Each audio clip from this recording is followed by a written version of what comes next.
도어 스태핑 얘기가 나와서 하는 말인데 저는 네 분 중에 한 분은 꼽아주시지 않을까 싶었거든요. 제가 기자여서 그런지 모르겠지만 저희도 너 꼽고 싶었는데 여당이잖아요. 당연히 저쪽에서 꼽을 거라 생각했죠. 아니 근데 도어 스태핑을 중단한 것이 이제 언론과의 소통을 단절한 것이고 결국엔 이제 국민의 의견을 안 듣는 것이다 이런 근데 사실 의견은 완전 중단은 아니고 잠정 중단이었어요. 아니 근데 그러면 역대 대통령 중에 도어 스태핑을 했던 대통령은 누구 있어요? 그러니까 없죠. 없잖아요. 그러면 도어 스태핑을 안 한다고 해서 그러면 언론에 대해서 귀를 닫고 전혀 소통을 안 하는 것이냐? 그러면 우리나라 역대 대통령이 도어 스태핑을 했던 사람이 아무도 없는데 그러면 아무도 소통 안 했다는 얘기하고 똑같은 것이죠. 저는 작년 이후 저는- 9월 이후에 기자회견, 기자브리핑 한 번 없는 아니 거 생각. 그러니까 역대 대통령들이 취임 초에 좀 하다가 중반기 후반기 갈수록 뭐 기자회견을 조금 줄인 건 다 마찬가지예요. 근데 저는 처음부터 도어 스태핑은 반대였습니다. 이거는 대통령에게 출근길에 너무 무리한 부담을 지우는 거예요. 다만 부정기적이든 정기적이든 기자회견을 갖는다든지 아니면 프레스센터를 대통령이 직접 찾아서 본인의 정책을 설명하거나 인선 배경을 이렇게 국민들 앞에 언론 앞에 말씀을 해주시는 거는 아주 바람직하겠죠. 앞으로도 그런 기회는 더 있어야 된다고 생각을 합니다만 저는 도어 스태핑에 너무 아니, 집착할 필요는 전혀 도어 없다라고 생각합니다. 스태핑을 반드시 해야 된다고 제가 말씀드리는 게 아니에요. 저도 도어 스태핑 그다지 그렇게 긍정적으로 보지 않았어요. 왜냐하면 실수할 가능성이 굉장히 높기 때문에 지금도 저는 언론과 소통을 재개하는 방식이 도어 스태핑이어야 된다고 생각하지 않습니다. 대신에 기자회견, 기자간담회 이런 걸 충실히 해야 되는데 안 하시잖아요. 저는 도어 스태핑을 하느냐 마느냐의 문제는 저도 이제 여기저기 인터뷰를 많이 하고 방송에 출연합니다만 특정 방송사의 인터뷰를 제가 한 번 당하면요. 화가 머리끝까지 날 때가 많아요. 질문이나 이런 것들이 아주 노골적인 정치적 의도를 가지고 하는 게 굉장히 많습니다. 속으로는 화가 부글부글 끓습니다. 이제 그런 걸 충분히 이해해 본다면 저는 대통령이 지금 정치를 처음 하신 분이고 도어 스태핑이라는 정말 넓은 마음으로 국민들께 다가가서 매일매일 기자들한테 친절하게 대화를 해주고 싶었는데 그런 몇 가지의 경우를 당하면요. 특정한 정치적 의도와 성향을 가진 특정 언론사에 의해서 그런 걸 집중적인 걸 봤잖아요. 화가 많이 납니다. 저는 거기까지는 이해를 한다. 그럼에도 불구하고 대통령은 그 언론사나 아니면 방송국이나 아니면 기자들의 질문에 답하는 건 필요하다고 생각합니다. 도어 스태핑 얘기를 대통령이 얼마 전에 직접 꺼냈어요. 기자들한테.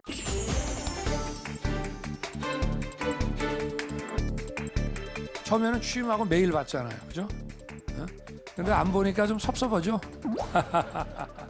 근데 나는 살이 찌더라고. 사실 아침에 도어 스태핑 할 때요. 그게 습관이 돼가지고 내가 사실 지금도 꼭 또 새벽에 눈이 떠요. 섭섭하면은 재개할 수 있다는 얘기일까요? 원래 도어 스태핑을 시작하는 단계에서도 가장 강한 의지를 갖고 있던 사람은 윤석열 대통령이에요. 그렇죠. 마지막까지도 네. 애정을 가졌다는. 주위에서는 말리는 사람도 많았어요. 많았는데. 근데 대통령이 이거 하겠다 해서 시작된 것이거든요. 이제 중간에 어떤 사건이 있으면서 지금은 중단되어 있는 상태입니다만 여전히 윤석열 대통령은 도어 스태핑 방식의 어떤 언론과의 소통에 대해서 미련을 많이 갖고 계신 것 같아요. 저는 말리고 싶어요. 여전히. 근데 뭐 재개를 굳이 도어 스태핑으로 다시 하실 필요는 없다고 보고요. 저는 오히려 도어 스태핑이라는 그 형식에 너무 언론도 이렇게 매달리다 보니까 일종의 대통령의 말을 속보성으로 언론이 다루는 경향이 있는데 그 별로 바람직하지 않습니다. 물론 이제 언론 입장에서는 속보성으로 대통령 말 건지는 게 중요하기 때문에 도어 스태핑을 다시 해주셨으면 하는 바람이 있을 텐데 근데 오히려 그게 정쟁만 더 격화시키거나 대통령이 이런 의도를 가지고 한 얘기가 아닌데 그런 의도로 곡해되거나 근데 이럴 위험성이 커서 저는 그거 별로 그렇게 바람직하지 않다고 봅니다. 취임 1주년을 맞아서 뭐를 했고 하는 그런 자화자찬의 취임 1주년은 절대 안 된다고 해놔서 무슨 뭐 성과 이래가지고 막 자료를 쫙 주고서 뭐 잘난 척하는 그런 행사는 국민들 앞에 예의가 아닌 것 같고 취임 1주년이니까 사실은 그걸 이벤트화 시켜서 국민들에게 이렇게 이야기도 좀 드리고 또 말씀 좀 듣고 이런 행사가 사실은 낫죠. 낫긴 나은데 용산 공원에서 한 이야기는 자랑을 하지 않겠다는 이야기잖아요. 그쵸. 그러니까 자랑하지 않는다고 한다면 국민들에게 지금 취임 1년을 맞으면서 어려웠던 점, 그다음에 좀 호소하고 싶은 점, 자기의 좀 진정성을 좀 드러내는 것들 이런 것들을 말하는 건 저는 어떤 식으로든 좀 기회를 만들어서 갖는 게 좀 좋다고 생각합니다. 저는 시기적으로 요번 취임 1주년 기자회견은 조금 어려울 수 있다라고 생각을 해요. 왜냐하면 정상회담 때문에. 그렇죠. 미국 국빈 방문하자마자 또 기시다 총리가 방한을 했잖아요. 그리고 또 이달 중순에 G7 커다란 외교 행사가 너무 잇따라 있어요. 그래서 5월 10일 취임 1주년 기자회견을 위해서 어떠한 준비도 할 시간이 없습니다. 사실은 지금 너무 굵직굵직한 그 외교 현안들이 많이 있기 때문에 그래서 시간 부족의 문제 때문이라도 1주년 그 기자회견은 조금 어렵지 않을까. 뭐 2주년 때는 할 수 있겠죠. 지난 1년을 돌아봤는데 더 중요한 거는 앞으로 어떻게 하는가겠죠. 윤석열 대통령이 취임 1주년 소회를 밝히면서 이런 얘기를 했습니다. 언제 1년 오나 했더니 벌써 1년이 이제 왔습니다. 성취, 실적 이런 거보다 정권이 교체되고 그 정부를 맡아서 과연 우리나라와 우리 사회가 얼만큼 어떻게 바뀌었냐. 이 변화의 속도가 좀 느린 부분은 다음 1년에는 속도를 더 내고 또 변화의 방향을 조금 더 수정해야 되는 거는 또 수정하고 이렇게 할 생각입니다.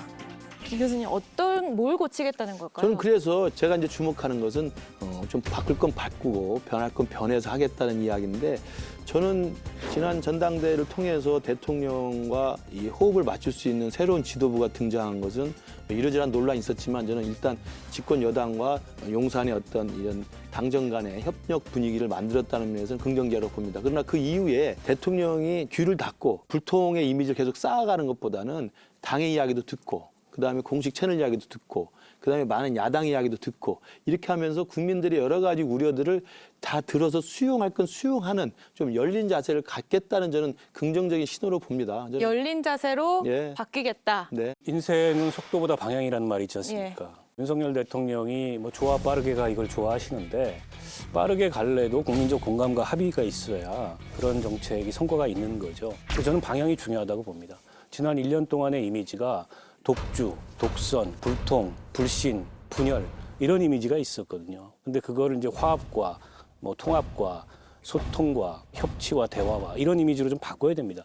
그러나 지금은 대통령이 전혀 뭐 야당 국회와 소통하거나 대화하거나 협치할 의지를 보이지 않으니까 사실은 야당의 그런 비판에 대해서도 이제 국민들이 일정하게 공감하는 거 아니겠습니까? 대통령한테 달려 있다고 봅니다. 대통령이 어떤 생각과 어떤 마음가짐으로 국정 운영을 하느냐에 따라서 저는 야당도 태도가 달라질 수밖에 없고 국정 전반의 분위기가 달라질 수밖에 없다고 봐요.